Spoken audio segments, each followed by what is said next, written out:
Dr. Sallee, I would guess that the new Jewellverse initiative is one of the bigger things in your tenure that you've done. Is it the biggest, though, the biggest thing that has an impact? Well, in combination with the Pryor Learning Commons, probably. This initiative, like the Pryor Learning Commons, is focused on learning.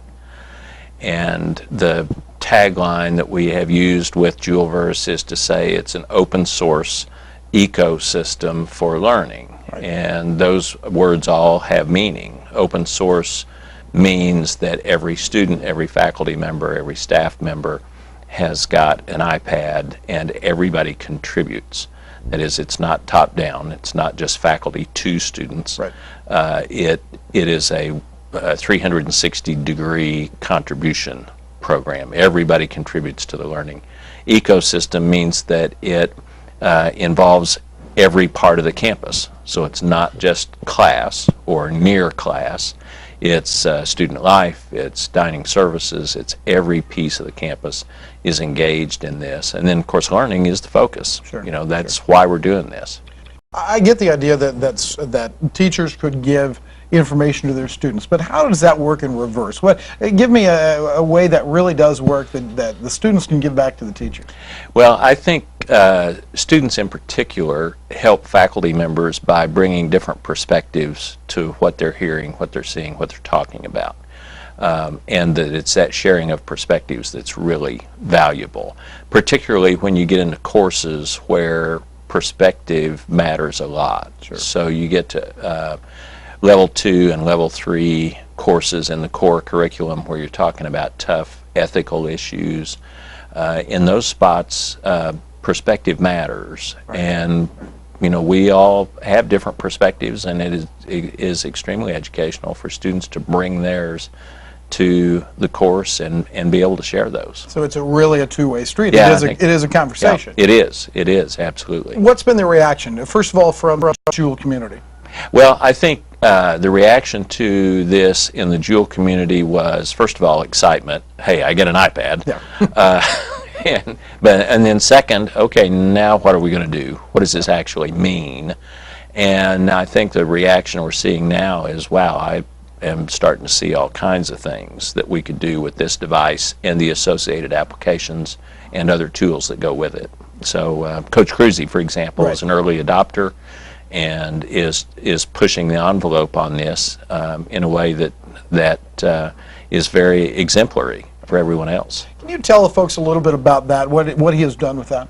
Well, he and I have chatted a couple of times, and it's that he's doing the basics. I mean, the things that come to mind pretty quickly. So you put playbooks on there, and you put scouting reports, but he can push the scouting reports to everybody rather than waiting for a meeting and having to hand them a handout.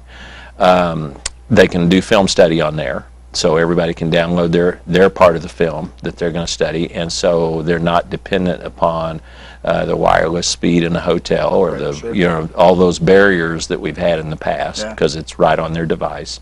And I think in the future, some of the things he's talked about that will be neat, and I don't know what we're doing right now, but putting GoPro cameras on the helmets of quarterbacks, for example, and getting immediate feedback. So as a learning tool, where a player, any player, can get immediate feedback, and so that loop of perform, review, perform, review, perform, review gets very short and is replicable many times in the course of 10 minutes, can be extremely valuable. As a former coach, do you think about how you would have used those tools? Yeah, I haven't actually thought about that much, but they would have been fabulous. To have this kind of thing, and exactly that, the one I just mentioned, being able to see what you're doing and see it right now and adjust right now rather than waiting, till, when I started coaching, we had 16 millimeter film that you had to go get developed, so it'd be 3 or 4 days before you saw anything. Yeah, I can remember hauling all the video equipment into the gym and then trying to figure a way for people to watch it. Yeah. So to have immediate feedback is just fabulous from a learning perspective. How about then outside the community, maybe other institutions? Are they going, wow, this is something we'd like to do? Yeah, they do. places like ours can do this kind of thing where larger places would struggle. You know, if you were trying to buy 5,000 iPads and trying to get 500 faculty members all, you know, engaged, and it would be very difficult. So we have a real advantage just based on size, but also based on the fact that our faculty have really embraced this. And so they've taken it and run with it. And I think when I talk to folks at other places, that's the thing they're most interested in, is the fact that people have embraced it. As you said, it's one thing to hand out the iPads and iBooks. Yeah. It's another thing to teach people how to use them that don't know. What was that like? Well, you know, we started 3 years ago by giving faculty iPads in the summer of '11. And so some of them went immediately to using those tools. Others were, you know, came along a little bit later on that, but they've had them for a while. So it wasn't new to faculty this summer when we handed them out. And that helped a lot. You know, had we been handing them out and talking about what we were going to do and, you know, appearing to push this, it would have been tough for people to do that. So faculty have had some time. And of course, the students adapt very quickly. Sure, absolutely. Yeah. What do you do in training the students? So somebody that's never put their hands on an Apple product? Yeah, we're using a peer approach. So we've got the engagement hub, the e-hub, in the Pryor Learning Commons, which is manned by students who have been through the Apple Vanguard training. And, you know, we think students respond to students better. And students are generally curious, you know, and if they, you know, need to do this for class, then they're going to work at it. How has your personal learning curve been? I mean, you've had an iPad. I've had an iPad for a few years, and so the new iPads are very similar to the ones in the past. You know, my challenge is learning new stuff. You know, I've said at least 100 times that I need to use Evernote, for example, because I understand it's a great tool. And 100 times I have failed to begin using Evernote. I think we're all covering that boat. You mentioned the Pryor Learning Commons a couple of times. It's more than a year old now. The opening was more than a year ago. What's been the overall impact on the campus? Well, I think it has changed the way people interact with each other and interact with the technology. It's continued to ramp that up. I think the other thing that we've seen is the involvement in creativity. You know, the bottom floor of that building is pretty much focused on creativity. And for example, last March, the most used space in that building was the production studio, which has got the cameras and the green screen and all that. And so people are being creative in terms of how they respond to assignments and how faculty members make assignments. And I think opening up that creative opportunity for students and faculty has been very impactful.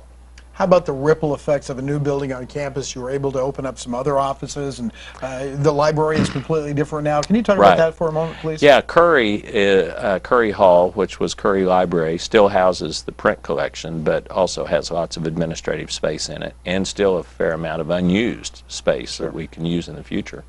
And so we kind of multiplied spaces when we added the Learning Commons, and that's been terrific. We've been able to make good use of some of the space, and we'll make good use of the rest. And there are not a lot of printed volumes on campus anymore, correct? No, you know, that the library print collection is smaller. You know, 10 years ago and prior to that, all the accreditors and all the ranking systems wanted to know how many volumes do you have in your library. And that mattered.